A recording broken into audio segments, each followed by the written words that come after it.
Halo semuanya, ini adalah Mercedes-Benz W211.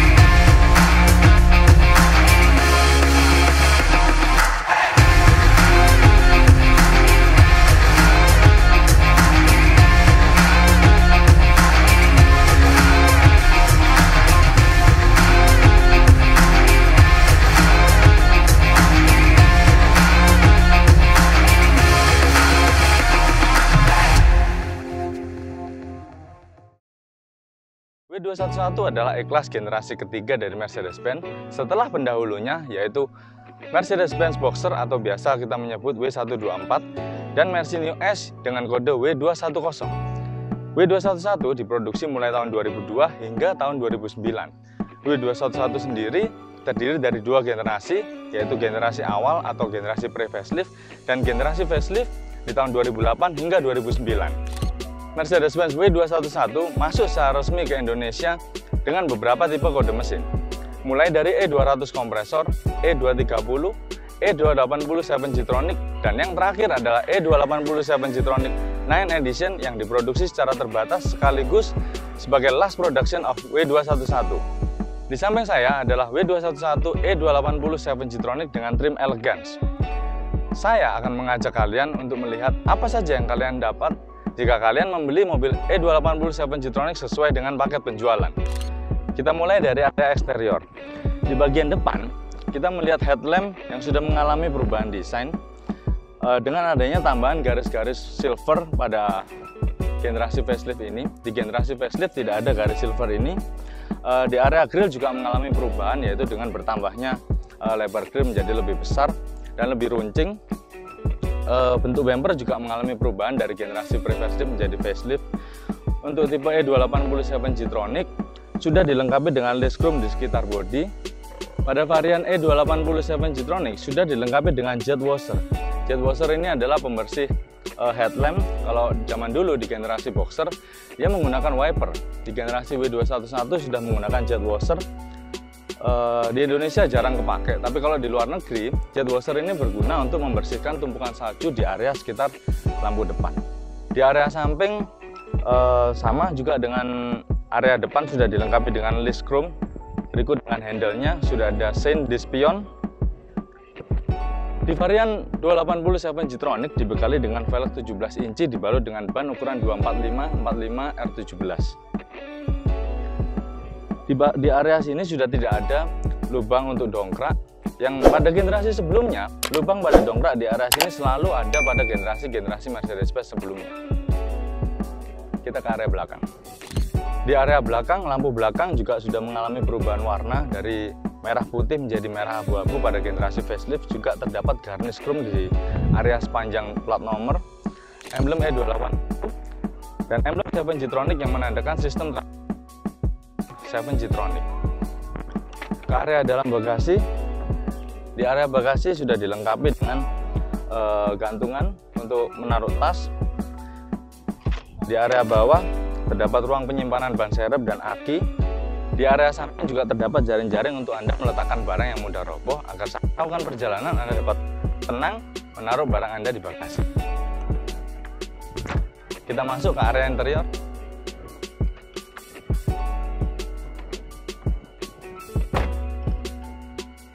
Di area interior, kita disambut dengan warna Java Mocha. Java Mocha sebagai penanda bahwa ini adalah generasi facelift. Karena di generasi pre-facelift, interiornya berwarna beige, sedikit lebih muda daripada warna ini. Saat menyalakan mesin, setir otomatis turun. Begitu pula dengan saat kita mematikan mesin, setir otomatis naik untuk mempermudah akses driver keluar dan masuk. Pada varian E280 7G-tronic sudah dilengkapi dengan full electric seat, lengkap dengan memory seat di sisi kanan dan sisi kiri penumpang depan. Di samping switch electric seat Juga terdapat switch untuk pengaturan spion, pengaturan lampu seperti pada layaknya Mercedes-Benz. Nah, pada sisi pengemudi sudah tersedia cruise control dan speed limit di area sebelah kiri, tuas lampu dan tuas wiper di sini. Untuk pengaturan AC, dia sudah menggunakan dual climate, lebih tepatnya triple climate karena bagian belakang juga sudah bisa diatur. Meskipun dia belum digital, tapi pengaturannya cukup akurat. Seperti pada ciri khas Mercedes-Benz, untuk lubang ventilasi tidak bisa ditutup terus-menerus.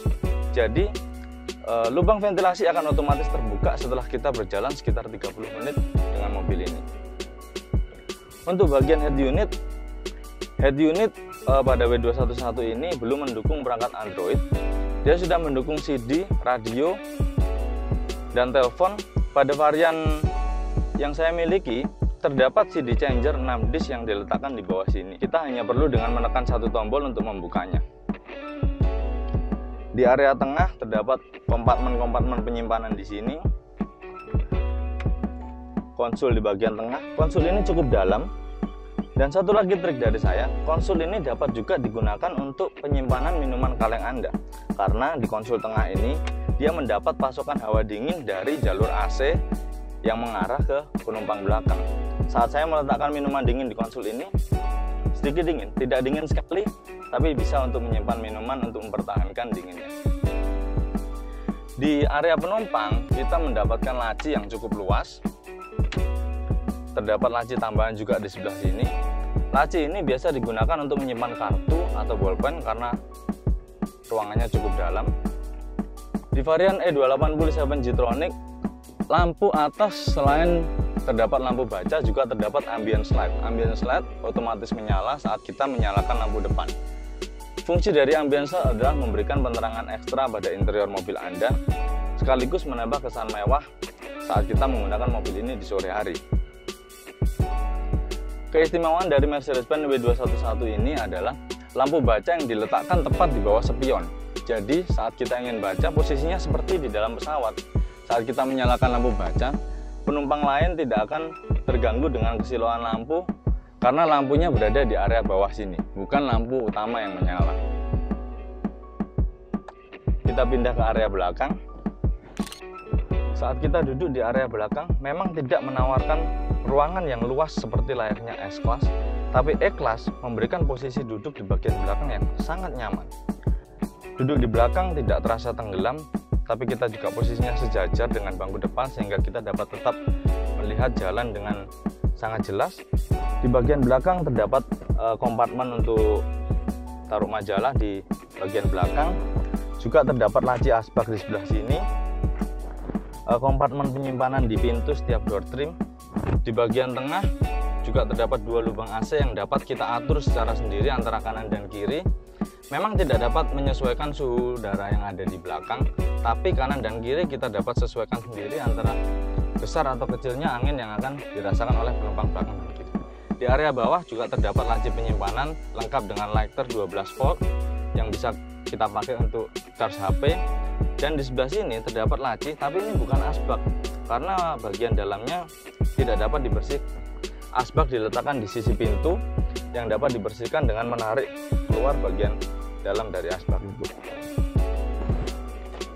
Di bagian tengah juga terdapat handrest yang cukup luas, jadi kalau dua orang duduk di belakang tidak terlalu sempit handrestnya.